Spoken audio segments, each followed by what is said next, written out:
Hello friends and welcome back. Friends, in the previous video, we calculated LTM financials for company PepsiCo. In this video, we will calculate LTM financials for another comparable company, Campbell. So let's do that. So let's go to the trading comps template. So this is what we calculated in the last video, PepsiCo LTM financials. Now let's move to the next company, Campbell. So in key financials table, let's first quickly punch in reported numbers of Campbell. So friends, let's go to filings of Campbell. Let's first punch in annual numbers.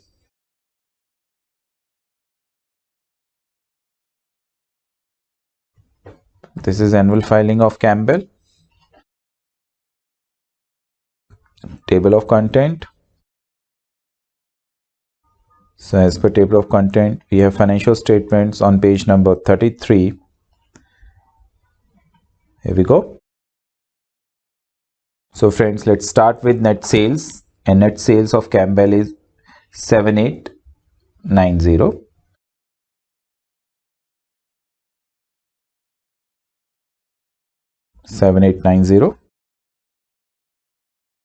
Reported EBIT, operating profit. So EBIT is 1400. It's 1400. We'll do exception part later. So my adjusted EBIT is sum of reported EBIT and adjustments, 1400. Add depreciation amortization expense. So let's go to DNA cash flow statement. This is my cash flow statement, and my depreciation amortization expense here is 93 million. It's $318 million. Yeah. EBITDA would be EBIT plus depreciation amortization expenses. Reported net income. Let's go back to net income. Income statement. Here we go. So net earnings available to company before minority share is $887 million.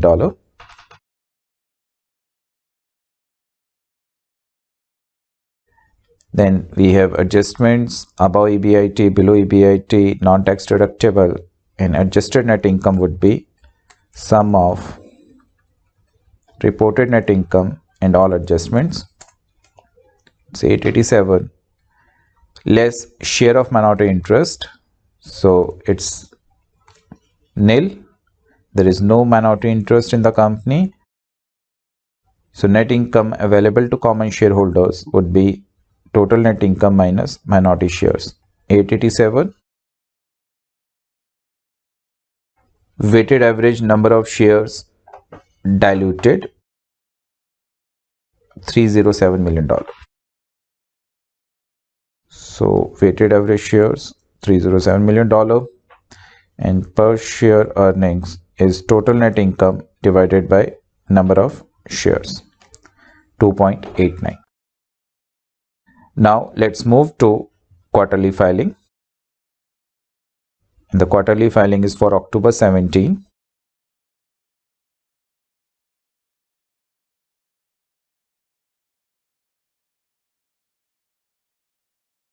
Financial statement is on page number 3. It's on the next page. Here we go. So current stub is for October 17 and the prior stub would be October 16. And net sales is 2161 in current stub. 2161. In the prior stub, it's 2202. EBIT, it's 412 and 457. 412 and 457. Adjusted EBIT, we can drag down formula. Depreciation amortization expense. So let's move to cash flow. Cash flow statement, and depreciation amortization expense is 82 million for the current stub, and prior stub is 77. 82 and 77. My adjusted EBITDA would be 494 and 534. Reported net income. So let's move back to the income statement.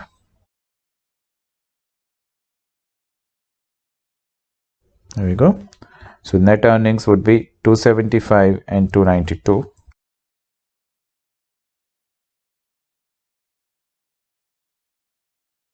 Adjustment part we'll do later. Share of minority interest, nil, nil. So net income to common shareholders. Now for EPS, we need weighted average shares outstanding, which is 302 and 310. 302 and 310. My earning per share 0.91 and 0.94. Now friends, let's calculate LTM numbers. Annual plus current stub minus prior stub, and we can copy this for other metrics.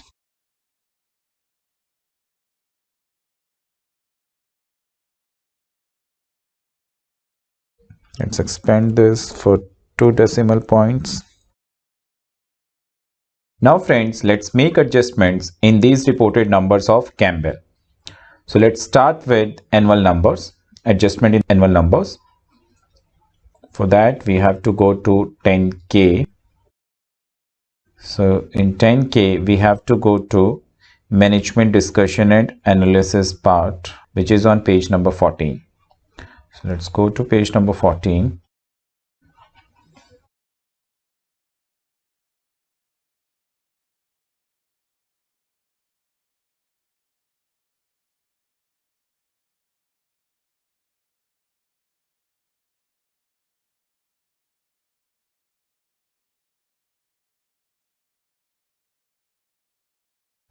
Here we go. So friends, this is page number 14, management discussion and analysis. Now under this MD&A section, we have to search whether the company has made disclosure of exceptional items which is impacting comparability of the numbers of Campbell. So you scroll down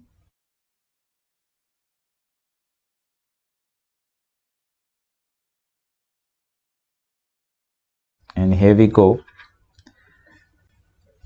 Net earnings attributable to Campbell Soup Company 17 compared with 16.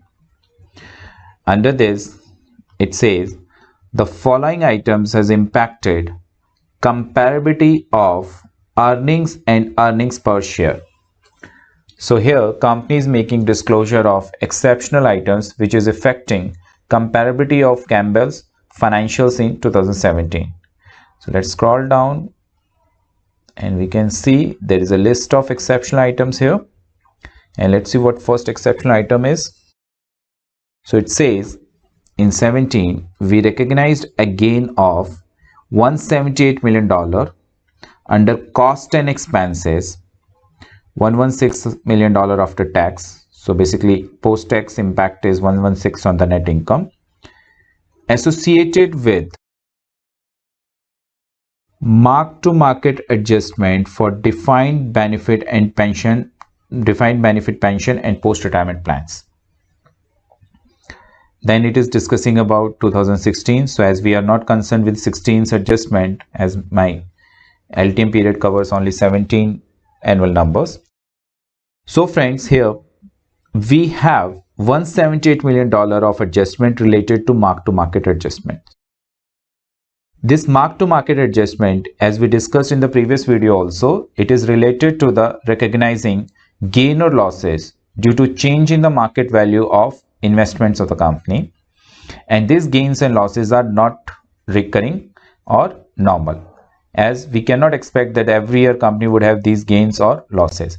So we have to make this adjustment of $178 million of gain related to this mark to market adjustment.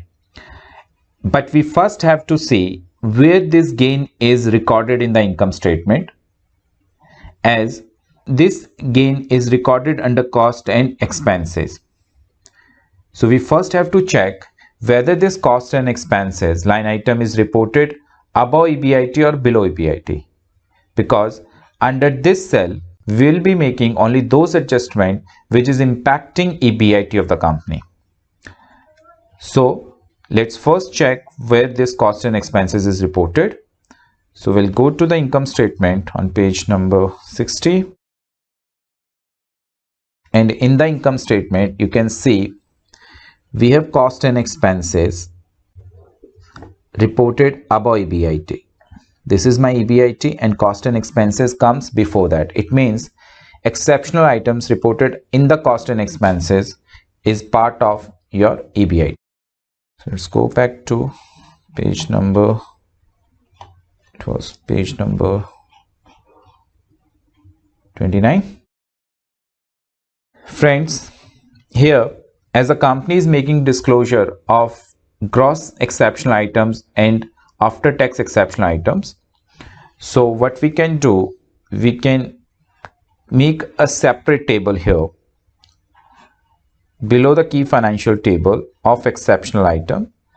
So I'll be making a working note at the bottom of this key financial table, and this working note is related to exceptional items. So as we can see in my key financials table, we have exceptional items reported above EBIT, exceptional items reported below EBIT, and third one is exceptional items which are non-tax deductible. So there are three categories of exceptional items. So let's create a table here of exceptional items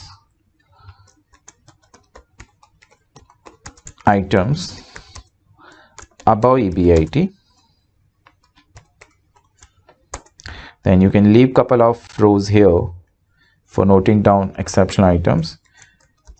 Exceptional items below EBIT. Then again I am leaving couple of rows here. Non-tax deductible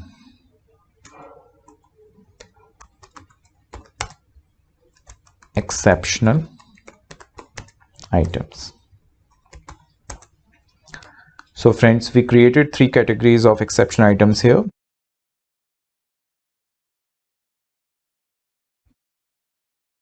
Okay, now first we are talking about exceptional items in annual.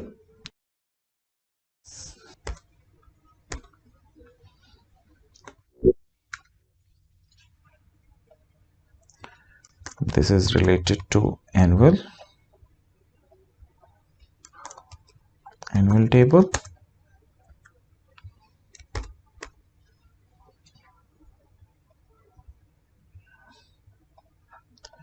Okay, so under this I'll be creating three columns. One is pre-tax, post-tax, and net tax impact. This will help us in recording these exceptional items grossly in the EBIT and net of tax in the net income.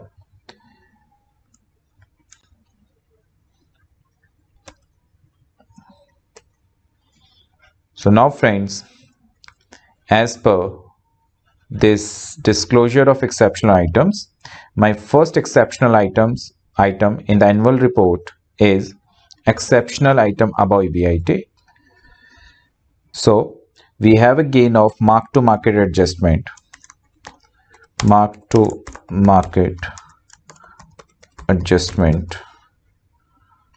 gain, and as it is gain, so we have to subtract it to reverse impact of the same. It's $178 million minus pre-tax. Post-tax impact cost is $116 million. So it would be minus $116 million.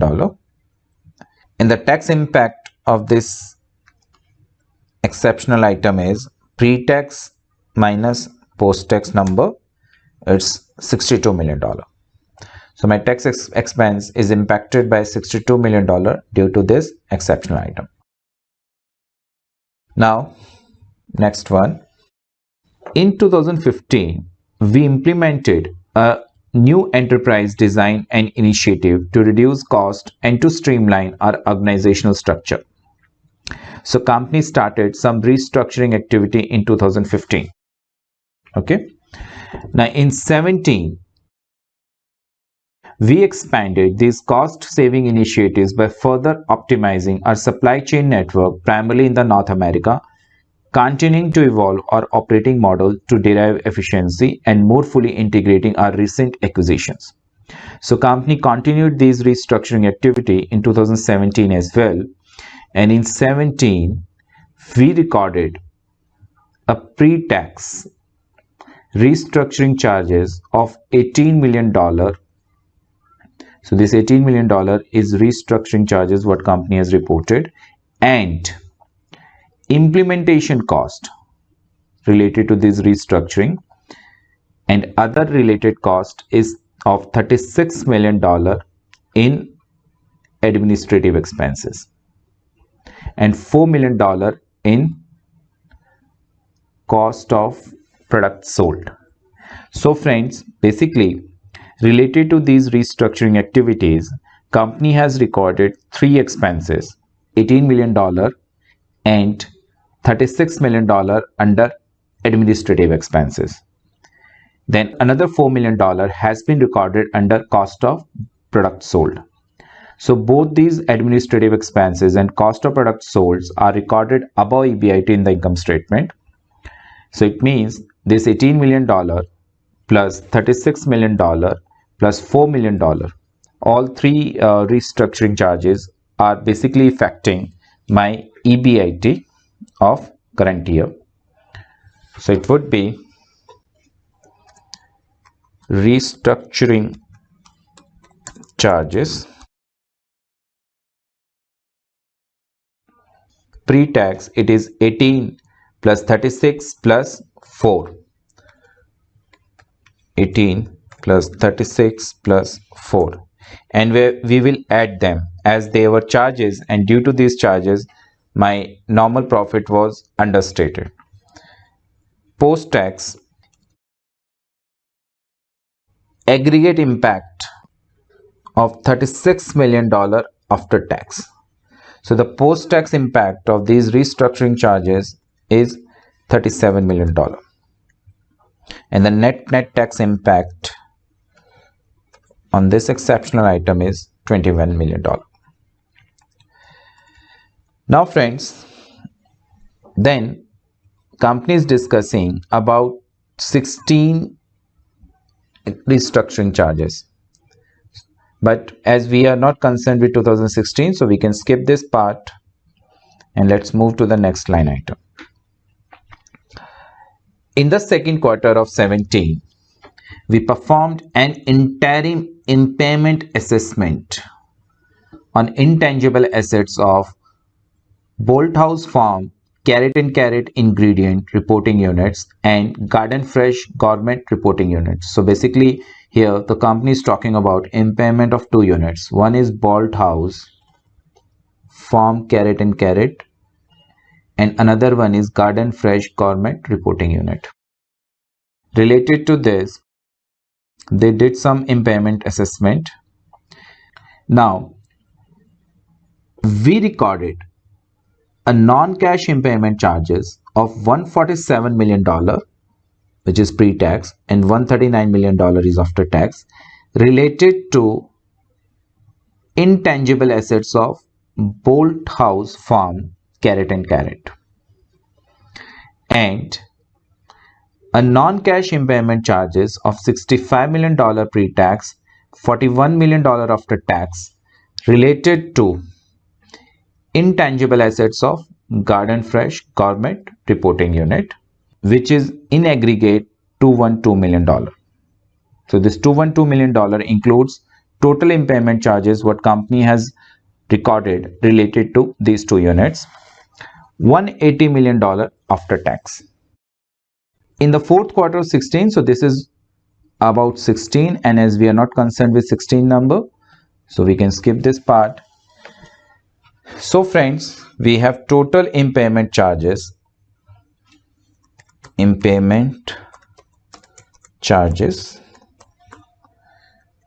pre-tax 212 and post-tax 180, and net tax impact is 32. As these are the charges, we have to add them back, so we have kept them in positive. Next, in 2017, we recorded a tax benefit of $52 million. So tax benefit is talking about of $52 million in taxes on earnings, primarily related to sale of intercompany notes receivable to the financial institution, which resulted in the recognition of foreign exchange losses on the notes for the tax purpose. So friends, what it says, in 17, companies sold some intercompany notes receivable to some financial institutions as a one-time event, and due to the selling of these intercompany notes, company got tax benefit of $52 million. Friends, due to the recognition of this foreign exchange gains and losses, company's tax liability of 2017 is reduced by $52 million. Had there not been such benefit, company's tax liability would have been more than what it has reported in the income statement by $52 million. So friends, as it's a one-time event and company will not get this tax benefit on the recurring basis, so we have to make adjustment of this tax benefit. Otherwise, my net income, which is after tax, will not present true picture. Now friends, we have to decide where this exceptional item should be recorded. Should it be recorded under exceptional items above EBIT, below EBIT, or non-tax deductible exceptional items? Friends, definitely this line item will not be part of exceptional items above EBIT, as this exception is related to tax expense and tax is not part of EBIT. So within these two categories of exceptional items below EBIT, which is tax deductible, and non-tax deductible exceptional items below EBIT. Friends, this should be part of non-tax deductible exceptional items, as this is gain in the tax expense itself and we don't pay any tax on the tax.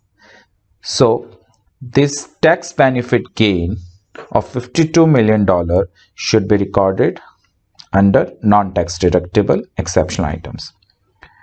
So tax benefit related to sale of intercompany notes, it's $52 million, and as it's a gain and we have to reverse this gain, it should be minus 52. Pre-tax, post-tax is also impact is same, and the tax impact would be nil. Now friends, in the continuation of this, in addition, we recorded a $6 million reduction to interest expense, $4 million after tax, related to premiums and fees received on the sale of these notes. So what it says, on the selling of these notes, company received some fees and premium on the selling of these notes from financial institution, and this fees and premium is $6 million, what company has reported under interest expense.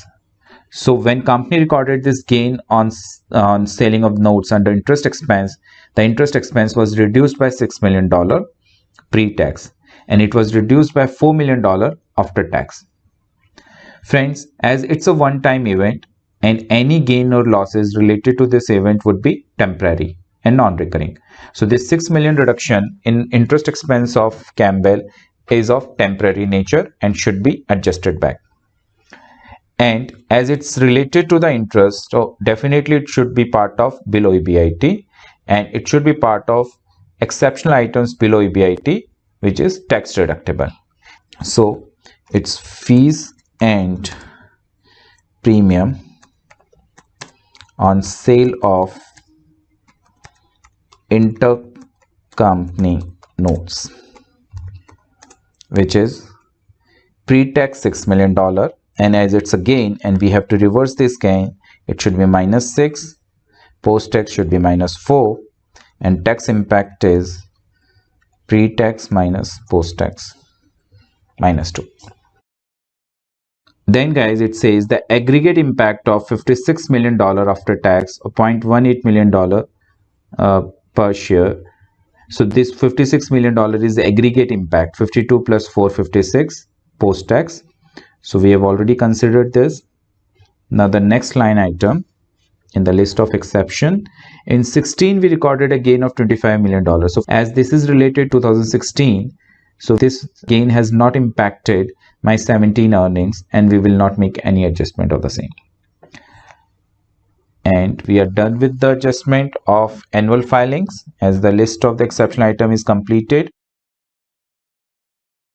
Now we can look for adjustments in quarterly filing.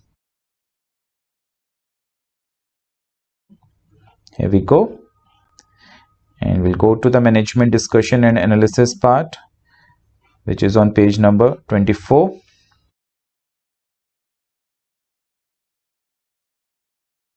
This is page number 24, and you can see on the page number 24 itself, they have disclosed a list of exceptional item which is affecting comparability of the number. So first exceptional item is, in the first quarter 18, we recognized a gain of $14 million. So it's a gain of $14 million in other expenses and income. Pre-tax, $9 million is after tax, and this gain is associated with mark-to-market adjustment in the defined benefit and pension post-retirement plan. So friends, we will make this adjustment of $14 million in current stub, which is 3 months ending October 17. So let's make table of exceptional item for current stub the way we made for annual. So we can copy this and we can change this as current stub, and you can put this in bracket. This is basically quarter 1 October 17. So here mark to market adjustment, gain is $14 million. So we'll reverse this gain, -14, and after tax it's -9, and tax impact is $5 million. Next, in 15, we implemented a new enterprise design and initiative to reduce the cost and streamline our organizational structure. So this is what restructuring activity we discussed in annual filing as well. So in 17, we expanded this cost saving initiative further by optimizing our supply chain network in North America.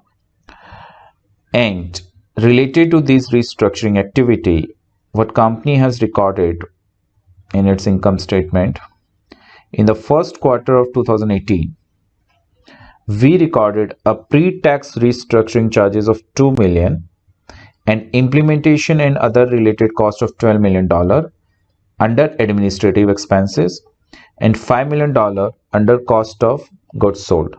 So the aggregate impact is $12 million after tax. So friends, pre-tax impact of this restructuring activity in the current stub is $2 million plus $12 million plus $5 million. 2 plus 12 plus 5, it's $19 million pre-tax, and $12 million after tax. So restructuring charges, pre-tax 2 plus 12 plus 5, and after tax it's 12, and tax impact is 7. Then he is talking about first quarter of 17, which is the prior stub. So let's make adjustment for the prior stub.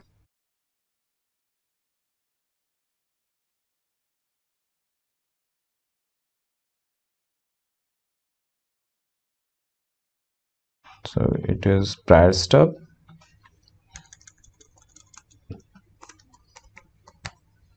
which is quarter 1 October 16. So when it says in quarter 1 17, here it says the first quarter of 17, it means fiscal year ending July 17, where the quarter first will end of this year would be October 16. So let's move back to the first line item of exception item. It says the first adjustment is related to mark-to-market adjustment, and in the first quarter of 17 we recognized a losses of $20 million in other expenses and income and $13 million after tax with respect to mark-to-market adjustment. So friends, as it is losses, so we have to add them back in the prior stub, and after tax it is $13 million, and tax impact would be $7 million. Next, under this restructuring activity, in the first quarter of 17, we recorded a pre-tax restructuring charges of $1 million and implementation and other related cost of $8 million in administrative expenses, aggregate impact of $6 million after tax. So pre-tax total restructuring cost is 1 plus 8, $9 million, and after tax it's $6 million, and tax impact is $3 million. And friends, we are done. So we are done with the exceptional items for current stub. And now, as we have summarized all exceptional items which is impacting my annual and quarterly numbers, now let's link these exceptional items to our key financials. So before that, let's sum up these exceptional items.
Same for current stub and prior stub. This is total. We can mention this. This is total of all exceptional items above EBIT. Now, total of exceptional items below EBIT, which is tax deductible. Sum of all, which is just one line item here. And there is no exceptional items below EBIT in current and prior stub. Non-tax deductible exceptional items below EBIT. Total would be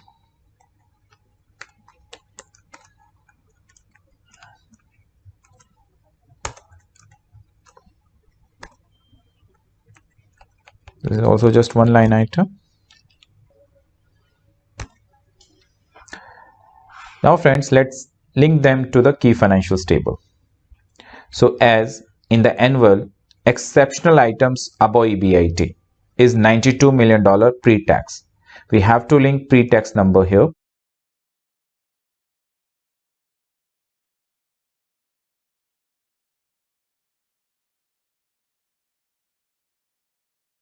Now, reported net income. Exceptional items reported above EBIT. So we can link it from above.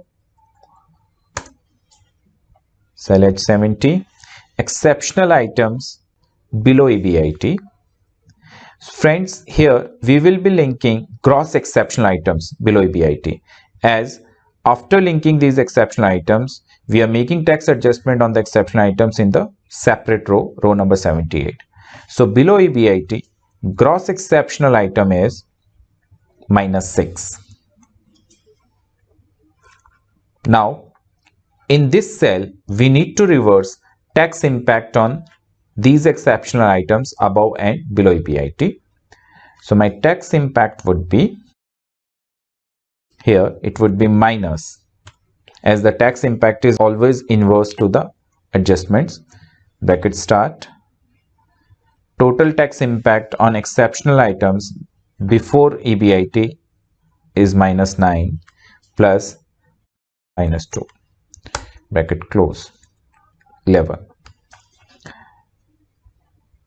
Now friends, non-tax deductible adjustments. So here we need to link exceptional items which are non-tax deductible. So we have exceptional items which are non-tax deductible. -52 will simply without making any adjustment of the tax. So my adjusted net income here is $932 million. And we are done with the annual adjustments here. Now let's link exceptional items in the current and prior stub. So adjustments above EBIT, we'll link gross number here. In the prior stub, it is 29. For net income, above EBIT adjustment will flow from above. Below EBIT, we don't have any adjustment below EBIT or non-tax deductible, so they are nil. Tax adjustment, tax impact on the adjustment, so equal to minus bracket start total tax impact on exceptional items. For prior stub, it is 10 minus 10. No exceptional items, which is below EBIT and non-tax deductible. So friends, my adjusted net income is 278 and 311 for the current and prior stub respectively. And my EPS is 0.92 for current stub and 1 for prior stub. And as you can see, we got our adjusted LTM numbers for Campbell. So friends, that's it for this video. And in the next video, we will discuss about the pro forma adjustment on the financials of the company. Thank you.